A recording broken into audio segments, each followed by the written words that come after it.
नमस्कार, मनी गुरु की इस खास पेशकश में आप सभी का स्वागत है। मैं हूं स्वाति रायना।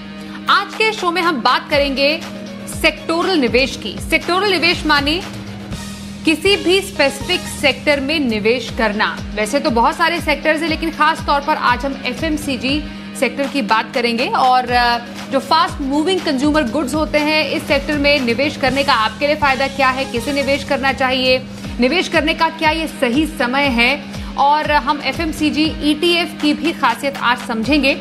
हमारे साथ आज शो में चर्चा करने के लिए जो मेहमान है उनका सबसे पहले परिचय करा दे।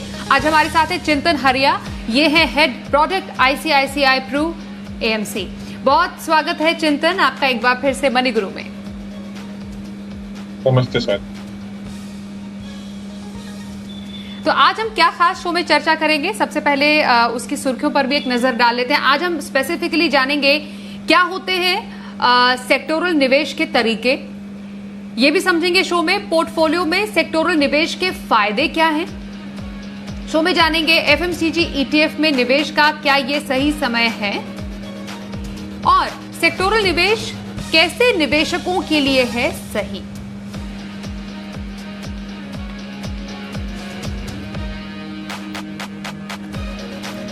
तो चिंतन, सबसे पहले हम यही समझना चाहते हैं, जब हम एक स्पेसिफिक सेक्टर में निवेश की बात करते हैं, सेक्टोरल निवेश की हम चर्चा करते हैं, तो सेक्टोरल निवेश के मायने क्या होते हैं? मतलब एक सेक्टर, स्पेसिफिक सेक्टर में निवेश करना या मल्टीपल सेक्टर्स में निवेश करना, एक निवेशक के लिए आसान भाषा में सेक्टोरल निवेश को आप बताएं। तो अगर आप देखेंगे कि आमतौर पर जब निवेशक निवेश करते हैं, आजकल हम देख रहे हैं डीमैट अकाउंट्स बहुत सारे बढ़ रहे हैं, लोग डायरेक्ट इक्विटी में निवेश कर रहे हैं। तो जो डाइवर्सिफिकेशन की बात की जाती है कि आप एक स्टॉक में पैसा ना लगा के डाइवर्सिफाइड बास्केट ऑफ स्टॉक्स, यानी कि जो बहुत सारे स्टॉक्स है उसको इकट्ठा करके आप उसमें पैसा लगाए, तो उसमें सबसे एक आसान तरीका है ईटीएफ में निवेश करना, क्योंकि ईटीएफ एक बास्केट ऑफ स्टॉक्स होता है। और अगर आप ईटीएफ की बात करें तो मार्केट कैप बेस्ड ईटीएफ भी होते हैं, और जैसे कि आपने बताया सेक्टोरल ईटीएफ भी होते हैं। तो ये जो सेक्टोरल ईटीएफ है, ये उन लोगों के लिए है जिनको एक पर्टिकुलर सेक्टर के ऊपर एक व्यू है कि for example banking sector Bharat का सबसे बड़ा सेक्टर है। अगर 3 साल में भारत की अर्थव्यवस्था ग्रो होने वाली है तो उसमें बैंकिंग सेक्टर का एक बड़ा कंट्रीब्यूशन भी रहेगा। तो लोगों को अगर बैंकिंग सेक्टर में निवेश करना है तो एक साथ भारत की सबसे बड़ी बैंक्स जो है उनको इकट्ठा करके जो ईटीएफ बनाया गया है, for example ICICI prudential banking ETF, उसमें आप निवेश कर सकते हैं। तो अगर आप एक एक स्टॉक वो पूरे बैंकिंग सेक्टर के जो सभी स्टॉक्स को लेने जाएंगे तो आपको शायद बहुत ज्यादा पैसा लगेगा। ईटीएफ के माध्यम से एक यूनिट, यानी कि करीबन 100 या 200 रुपए का जो एक यूनिट होता है, उसमें आपको एक पूरा बास्केट में जो सेम प्रोपोर्शन में निवेश मिल जाता है। तो अगर हम सेक्टोरल ईटीएफ्स की बात करें तो जो निवेशकों को एक सेक्टर पे व्यू है, जो निवेशकों को मार्केट में थोड़ी समझ है, उनको ये व्यू लेना है कि मुझे बैंकिंग सेक्टर में निवेश करना है या फिर टेक्नोलॉजी सेक्टर में निवेश करना है, उनके लिए ईटीएफ एक सही तरीका है। सभी स्टॉक्स में एक साथ एक सिंगल इन्वेस्टमेंट में आपको एक्सपोजर मिल जाएगा वो पर्टिकुलर सेक्टर। तो बेसिकली एक बास्केट है जिसमें आप ज्यादा से ज्यादा फायदा उठा सकते हैं जब हम सेक्टोरल निवेश की बात करते हैं। अब यहाँ पर हम क्योंकि जैसा आपने भी बताया कि बहुत सारे सेक्टर्स होते हैं, उसमें निवेश करके आप सेक्टर में जब भी तेजी हो उसका फायदा उठा सकते हैं। एक्सचेंज ट्रेडेड फंड उसका एक बेहतरीन तरीका है। अगर आप एक सेक्टोरल निवेश करना चाहते हैं, एक सेक्टर में निवेश करना चाहते हैं, बहुत आसान भाषा में ये समझना चाहती हूँ, एफएमसीजी सेक्टर स्पेसिफिकली उसमें निवेश की अगर अभी हम बात करें तो क्या खासियत है? अगर हम पिछले 1.5-2 साल की भी बात करें, 1.5 साल की बात करें, कोविड के इस शुरुआत से अब तक, एफएमसीजी शायद एक सेक्टर ऐसा रहा है जहां पर बेसिकली जो कंज्यूमर ड्यूरेबल्स हमारे होते हैं, जो रोजमर्रा की जिंदगी में हम सामान का इस्तेमाल करते हैं, उसमें ज्यादा कटौती नहीं हुई। अगर हमें रोजमर्रा की जिंदगी में अपने जो रोज के सामान होते हैं उनका इस्तेमाल करना है तो उसमें ज्यादा कटौती लोग नहीं करेंगे। तो एफएमसीजी सेक्टर में निवेश किसी निवेशक के लिए इस टाइम पर उसकी खासियत क्या हो सकती है? अगर हम एफएमसीजी सेक्टर, जैसे कि आपने बताया, तो एफएमसीजी सेक्टर में क्या क्या आता है? अगर आप सुबह से लेकर शाम तक अगर एक आम दिन बिताए, तो आप सुबह टूथपेस्ट से लेके फिर चाय नाश्ता, बिस्किट, फिर आप शेविंग क्रीम, एक्सेट्रा वगैरह वगैरह, जो रोजमर्रा की जिंदगी में हम यूज करते हैं, उसे fast moving consumer goods sector कहते हैं। और भारत में खास तौर पर अगर हम देखें, रूरल और अर्बन दोनों जगह पे, यानी कि गांवों में और अर्बन एरियाज में, मेट्रो में, दोनों में जो डिमांड है एफएमसीजी क्षेत्र में वो बढ़ रही है, साबुन वगैरह में। और इसके कारण जो एफएमसीजी सेक्टर है, पिछले 10 साल में अगर हम देखें तो एफएमसीजी सेक्टर में जो ग्रोथ आया है, वो ग्रोथ उनके स्टॉक्स में भी दिख रहा है। तो ये एफएमसीजी ईटीएफ एक अच्छा जरिया है। जो 15 स्टॉक्स है इसमें, वो 15 नामचीन स्टॉक्स है। अगर हम देखें तो अलग अलग क्षेत्रों में से, अलग अलग स्पेशलाइजेशन में से एफएमसीजी के भीतर ही, और निवेशकों को एक अच्छा जरिया है हमारे हिसाब से कि आप अपने जो रोजमर्रा की चीजें हैं जिसको आप यूज करते हैं, उनमें से कंपनियां फायदा उठाती है, क्यों ना आप उन कंपनियों में निवेश करके फायदा उठाएं। और इसीलिए एफएमसीजी ईटीएफ में निवेश कीजिए, क्योंकि अगर आप लंबी अवधि के लिए देखें, अगले 3 साल, 5 साल, 10 साल, तो भारत के जो 130 से 140 करोड़ की आबादी जो हो जाएगी, उसमें डिमांड अच्छा रहेगा, और वो डिमांड को पूरा करने के लिए ये कंपनियां सक्षम है, और कंपनियों का ग्रोथ होगा। तो कंपनियों के ग्रोथ के साथ साथ आप भी ग्रो कीजिए आईसीआईसीआई प्रूडेंशियल एफएमसीजी ईटीएफ के द्वारा। ओके, यहाँ पर कुछ नंबर्स अगर या परसेंटेज के लिहाज से थोड़े से आंकड़े हम आपसे समझे चिंतन। आपने बताया कि हाँ, ये एक बेहतरीन टाइम है। एक तो एफएमसीजी सेक्टर चौथा सबसे बड़ा सेक्टर हमारी इंडियन इकोनॉमी के लिए भी है, और इस बहुत ही अगर आसान भाषा में हमें जो निवेशक इस वक्त देख रहे हैं वो समझ पाए कि जिस ब्रांड के प्रोडक्ट का आप इस्तेमाल करते हैं उसी में आप निवेश भी कर सकते हैं। ये एक काफी आसान तरीका है समझाने का। और जैसा चिंतन भी बता रहे हैं कि FMCG ETF exchange traded fund से ये एक जरिया है जिसमें आप बेहतरीन तरीके से निवेश कर सकते हैं। अब थोड़ा सा आंकड़ों के लिहाज से एफएमसीजी सेक्टर में बेसिकली हम कितने परसेंटेज जो रेवेन्यू होता है, बेसिकली किसका कितना परसेंट होता है? आपने बोला कि जो ग्रोथ है और जो डिमांड है उसमें एक अच्छी खासी बढ़त पिछले कुछ समय से भी देखी गई, और आगे भी हम एक्सपेक्ट करते हैं। आपने भी डेफिनेटली कुछ रिसर्च इस पर की होगी एज एन एएमसी। तो एक तो उसका एक रेवेन्यू परसेंटेज, और दूसरा अगर अर्बन बात करें या इनफैक्ट रूरल इलाकों में जो कंजम्पशन हमारे एफएमसीजी या प्रोडक्ट्स की वो कितनी बढ़ी है, जिससे हम एक आकलन लगा सके कि एफएमसीजी सेक्टर निवेश के लिहाज से कितना एक पोटेंशियल सेक्टर निवेशकों के लिए साबित हो सकता है। जैसे कि मैंने बताया, जो एफएमसीजी सेक्टर है या फिर भारत का जो ओवरऑल अर्थव्यवस्था है, जिसे हम घरेलू सकल उत्पाद कहते हैं, उसका एक बहुत बड़ा पोर्शन एफएमसीजी सेक्टर का है। और एफएमसीजी सेक्टर, अगर हम पिछले 10 साल की ग्रोथ देखें, तो स्पेशली रूरल एरियाज में, क्योंकि रूरल एरियाज में जो इनकम बढ़ी है, आय बढ़ी है, और लोगों का रुझान बढ़ा है ब्रांडेड चीजें खरीदने में एफएमसीजी के भीतर, तो उनको अगर आप देखें तो डबल डिजिट ग्रोथ हुआ है पिछले 7-8 सालों में। और अगर आप अगले 5 साल, 10 साल में भी भारत में बात करें, तो क्योंकि भारत की इनकम, आय बढ़ने वाली है लोगों की, और जो मिडिल क्लास पॉपुलेशन है, ऐसा माना जाता है 2030 तक 50 करोड़ भारतीय मिडिल क्लास पॉपुलेशन में आएंगे, तो उनका भी डिमांड ग्रोथ होगा, रूरल और अर्बन दोनों में। तो ऐसा हम समझ सकते हैं कि जो एफएमसीजी सेक्टर है, क्योंकि उसमें जो बड़ी कंपनियां हैं वो और भी बड़ी होगी, तो मार्केट शेयर गेन्स भी होंगे। और भारत के ग्रोथ के साथ, अगर भारत की जीडीपी यानी कि घरेलू सकल उत्पाद 12 से 13% अगर ग्रो होने वाला है, तो ये सेक्टर का भी उसमें अच्छा कंट्रीब्यूशन हो सकता है, डबल डिजिट ग्रोथ आ सकता है अगले 5 से 10 सालों में, और उसका फायदा इन कंपनियों को होगा जो एफएमसीजी ईटीएफ में है। एब्सोल्युटली। एक कुछ पिछले प्रदर्शन के आंकड़े हम अपने दर्शकों को भी दिखाना चाहेंगे। बेसिकली निफ्टी 50, और जब हम निफ्टी एफएमसीजी इंडेक्स की बात करते हैं तो 2010 से, जैसा आपने भी बताया, 2010 से, इनफैक्ट 2010 की हम बात कर रहे हैं, हम थोड़ा और पीछे गए, 2010 से लेकर 2011 अभी तक का जो आंकड़ा कहता है, उसमें 11 में से 8 बार हमने देखा है कि आउट परफॉर्म ही किया है निफ्टी 50 को एफएमसीजी इंडेक्स ने। तो आने वाले सालों का जो अगर हम एक प्रोजेक्शन समझे कि कितनी बढ़ोतरी का अनुमान हम एज पर द फैक्टर जो आपने बताया कि कंजम्पशन बढ़ रही है, रूरल डिमांड भी बढ़ रहा है, मतलब बेसिकली गांव में भी खपत अच्छी देखी गई है। एक बड़ा शायद रीजन ये भी हो सकता है कि लोग ऑनलाइन शॉपिंग बहुत कर रहे हैं, ई कॉमर्स के साथ टाई अप भी हो गया, डिजिटाइजेशन बढ़ गया है, लोगों का जो चलन है बढ़ता जा रहा है। तो आने वाले सालों में एक अगर हम अनुमानित अगर रिटर्न समझे अगर एफएमसीजी स्पेस में, तो वो कितना एक निवेशक के लिए हो सकता है? निवेशक का जो हम एलोकेशन की बात करें तो पूरे जो एलोकेशन का एक भाग ही एफएमसीजी में होगा। जैसे कि एफएमसीजी एक डिफेंसिव सेक्टर माना जाता है, वैसे ही टेक्नोलॉजी और फार्मास्यूटिकल हेल्थ केयर एक डिफेंसिव सेक्टर माना जाता है, और बैंकिंग एक साइक्लिकल या फिर अग्रेसिव सेक्टर माना जाता है। तो बैंकिंग, इंफॉर्मेशन टेक्नोलॉजी यानी कि आईटी, एफएमसीजी और हेल्थ केयर, ये सभी सेक्टर्स अवेलेबल है आज निवेश के लिए। अगर मैं सिर्फ एफएमसीजी सेक्टर की बात करूं तो जैसे कि मैंने कहा, अगले 5 से 10 साल में भारत के ग्रोथ के साथ साथ इन स्टॉक्स का भी ग्रोथ होगा।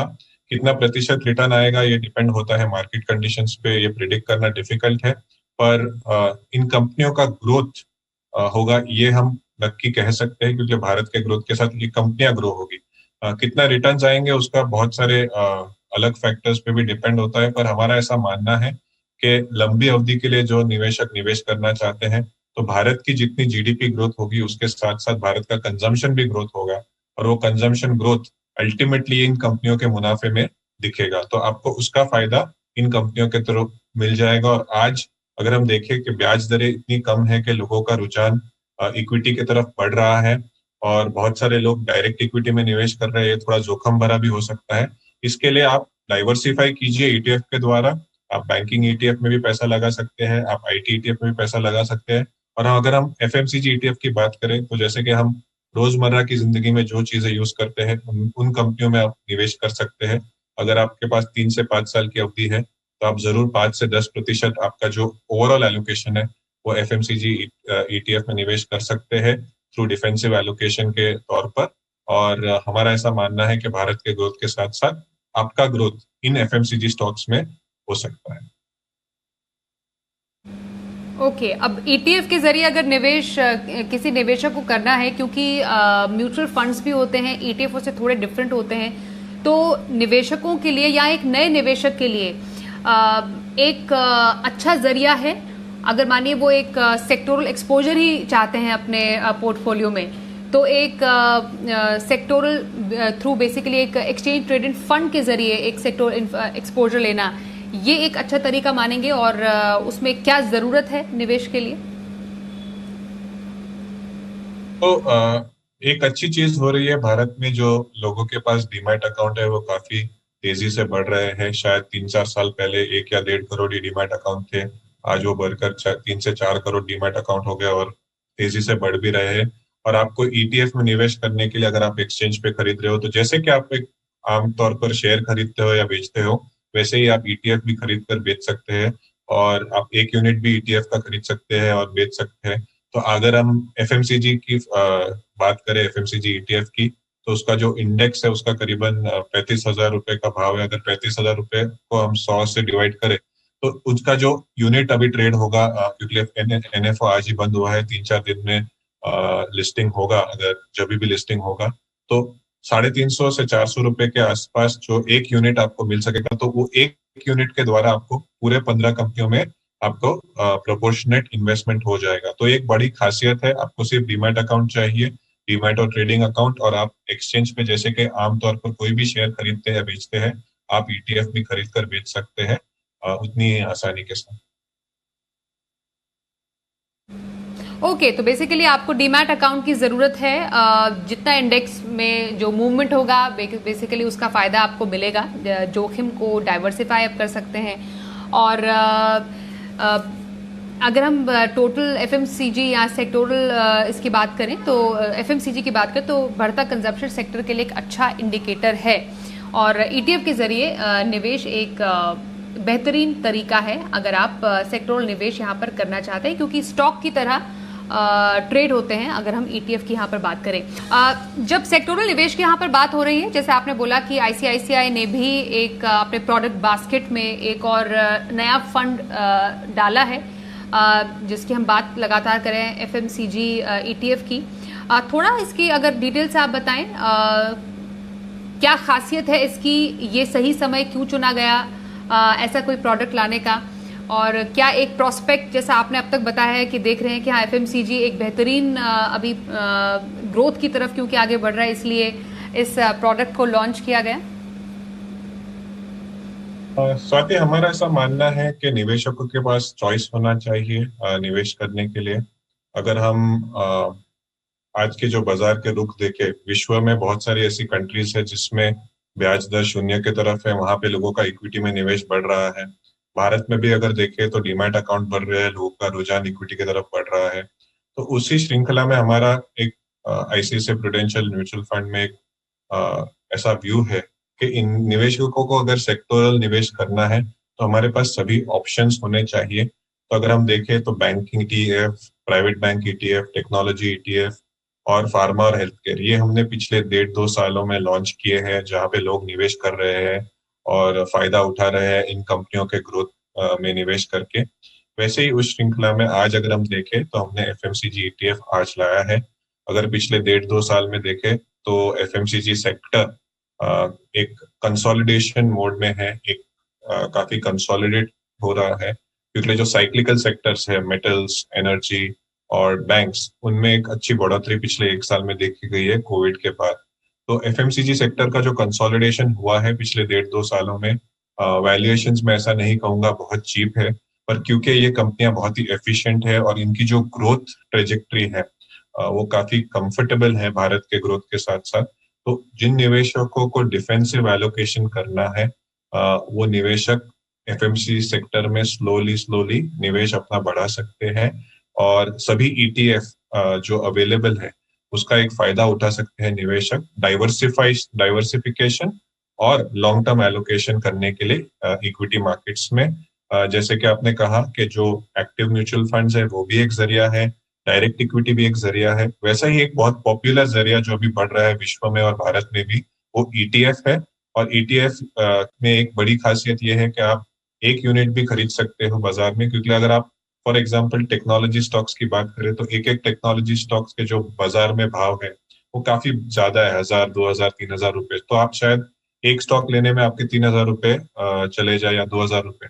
उसके बदले अगर आप ईटीएफ खरीदते हो तो आपको छोटी मात्रा में या कम पैसे में आपको सभी स्टॉक्स में एक एक्सपोजर मिल सकता है, आपका डाइवर्सिफिकेशन भी हो जाता है और किसी भी एक स्टॉक का रिस्क अगर आप नहीं लेना चाहते और एक बास्केट अप्रोच लेना चाहते हो तो आपको ईटीएफ एक अच्छा जरिया है। तो एफएमसीजी ईटीएफ की अगर हम बात करें तो क्लियरली 1.5-2 साल के कंसोलिडेशन के बाद अगर आप आज निवेश करते हो तो अगले 3 साल, 5 साल, 10 साल में भारत में जो ग्रोथ होगा, और ये कोई किसी को उसमें डाउट नहीं होना चाहिए कि भारत में जो कंजम्पशन है उसमें ग्रोथ जरूर होगा, क्योंकि अगर हमारी जो आबादी है वो बढ़ रही है, हमारी आय बढ़ रही है और आबादी और आय के साथ साथ हमारी डिमांड भी बढ़ेगी, तो इन चीजों की डिमांड बढ़ने के कारण एफएमसीजी स्टॉक्स को उसका फायदा होगा, एफएमसीजी क्षेत्र की जो कंपनियां हैं उसको फायदा होगा, और आप इन कंपनियों के फायदों के साथ साथ आप इन कंपनियों में निवेश करिए आईसीआईसीआई प्रूडेंशियल एफएमसीजी ईटीएफ के द्वारा,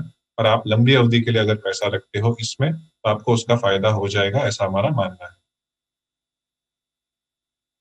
चिंतन, एनएफओ पीरियड में जिसने निवेश नहीं किया उनके लिए आगे मौका है? बिल्कुल, ये एक ईटीएफ है तो एनएफओ आज खत्म हुआ है। 20 जुलाई से 2 अगस्त तक एनएफओ खुला था।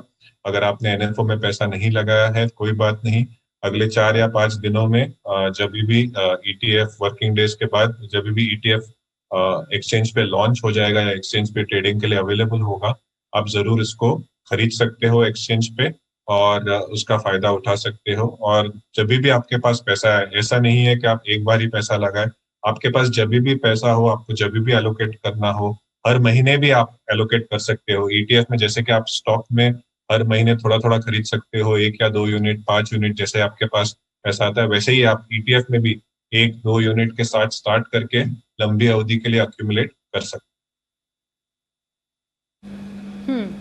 यहाँ पे एक बात बताइए कि किसी सेक्टर में निवेश करने के लिए क्या उस सेक्टर की सही जानकारी होनी चाहिए एक निवेशक के लिए, क्योंकि एक कॉमन निवेशक का यही सवाल होता है कि अगर उन्हें सेक्टोरल निवेश करना है तो क्या एज न्यू इन्वेस्टर उन्हें एक सेक्टर फंड में शुरुआत में ही निवेश कर लेना चाहिए, या एक एक्सपीरियंस निवेशक के लिए एक सेक्टर की समझ के बाद ही उन्हें आगे बढ़ना चाहिए? जैसे आपने बोला लंबे समय में वेल्थ क्रिएशन के लिए सेक्टोरल ईटीएफ एक बेहतरीन फंड है, तो कैसे लक्ष्यों के लिए लंबी अवधि के आपने बोला लंबी अवधि में रखना सही है, लगभग कितने साल तक का एक बार फिर अगर आप दोहराना चाहें, और क्या उस सेक्टर की जानकारी सही है, होना जरूरी है किसी निवेशक के लिए? एक होमवर्क बेसिकली क्या होना चाहिए? तो इक्विटी में निवेश करने के लिए सबसे पहला जो कदम होता है वो ये है कि आपके पास कितने समय तक का पैसा, कितने लंबी अवधि तक का पैसा आपके पास है। अगर आपके पास सिर्फ 1 या 2 साल की अवधि का ही पैसा है तो मैं कहना चाहूंगा आप इक्विटी में ना लगाए, क्योंकि इक्विटी में रिस्क हो जाते हैं। 1-2 साल का अगर सिर्फ पैसा है, आपको कोई कारणवश 1-2 साल में पैसा वो चाहिए, तो आप इक्विटी में ना लगाए। अगर आपके पास 3, 5, 10 साल का पैसा है लंबी अवधि के लिए इक्विटी में पैसा लगाने के लिए, तो सबसे पहले आप जो मार्केट कैप बेस्ड इंडेक्स होते हैं जैसे कि निफ्टी या सेंसेक्स या निफ्टी मिड कैप इंडेक्स, जो मार्केट कैप बेस्ड इंडेक्स है, आप उसमें नॉर्मली लोग उसमें निवेश करना शुरू करते हैं। और उसके बाद आपको जैसे थोड़ी समझ आती है बाजार की, और या तो फिर आप वो सेक्टर में काम कर हो सकते हैं, काफी लोग बैंकिंग सेक्टर में काम कर रहे हैं तो उनको बैंकिंग सेक्टर के बारे में थोड़ा रुझान होता है, या आप सेल्फ स्टडी करिए। इंपॉर्टेंट ये है कि आपको वो सेक्टर की नॉलेज होनी चाहिए, वो सेक्टर में क्या चीज चल रही है। अगर आप 1-1.5 साल पहले अगर हम बात करें तो जैसे ही कोविड में लॉकडाउन आया तो जो टेक्नोलॉजी का यूज था वो काफी बढ़ गया, और टेक्नोलॉजी कंपनीज पे जो स्पेंडिंग था वो भी बढ़ गया। तो टेक्नोलॉजी कंपनीज का ग्रोथ होगा ऐसा एक आप पढ़ सकते थे, आप अगर आजू बाजू जो भी न्यूज आते थे उसमें भी आप देख सकते थे, और टेक्नोलॉजी सेक्टर ने काफी अच्छा किया। उसी के साथ साथ अगर हम देखें तो क्योंकि पैंडेमिक एक हेल्थ रिलेटेड था, तो जो दवाएं बनाने वाली कंपनियां थी, हॉस्पिटल कंपनियां थी, यानी कि जो फार्मा हेल्थ केयर डायग्नोस्टिक्स, जो हेल्थ केयर कंपनियां थी, उनमें भी अच्छा पॉजिटिव रुझान आएगा ऐसा आप देख सकते थे, और हेल्थ केयर ने भी काफी अच्छा किया। तो सेक्टोरल ईटीएफ में अगर आपको निवेश करना है तो बहुत जरूरी है कि एक आपके पास वो सेक्टर की जानकारी हो, वो सेक्टर की में ट्रिगर्स क्या है, वो सेक्टर की क्या चीजें अच्छी हो रही है, वो जरूरी है। एफएमसीजी सेक्टर की अगर मैं बात करूं तो भारत में लंबी अवधि के लिए पिछले 20 साल अगर मैं देखूं, आने वाले 20 साल अगर मैं देखूं, तो भारत में कंजम्पशन अच्छा रहेगा और बढ़ता रहेगा, ऐसे हमारा मानना है। तो एफएमसीजी सेक्टर एक डिफेंसिव सेक्टर है, डिफेंसिव एलोकेशन के हिसाब से आप लंबी अवधि के लिए निवेश कर सकते हो। पर पहले आपके पास आपका एसेट एलोकेशन, उसके बाद आपका जो मार्केट कैप बेस्ड इंडाइसेस है या ईटीएफ है, आप उसमें निवेश कीजिए। सेक्टरल ईटीएफ आप थोड़ा जानकारी आपका बढ़ाने के बाद, थोड़ा स्टडी करने के बाद आप निवेश करेंगे तो आपको एक टाइमिंग के हिसाब से भी अच्छा रहेगा, आप साइजिंग भी अच्छा कर सकते हैं, टाइमिंग भी अच्छा कर सकते हैं, और लंबी अवधि में अगर आप निवेश करते हो अच्छी तरीके से तो आपको उसका फायदा भी हो जाएगा। पर सेक्टोरल निवेश में आपको थोड़ा स्टडी ज्यादा करना पड़ेगा। Diversified market cap based index जैसे निफ्टी या सेंसेक्स में आप निवेश करोगे तो आपको सभी सेक्टर्स का एक बास्केट मिल जाता है, 50 स्टॉक या 30 स्टॉक का। और सेक्टोरल ईटीएफ एक कॉन्सेंट्रेटेड सेक्टर पे होता है और सेक्टर में उतार चढ़ाव ज्यादा हो सकते हैं, तो इसलिए आपको थोड़ा ज्यादा स्टडी करना पड़ता है।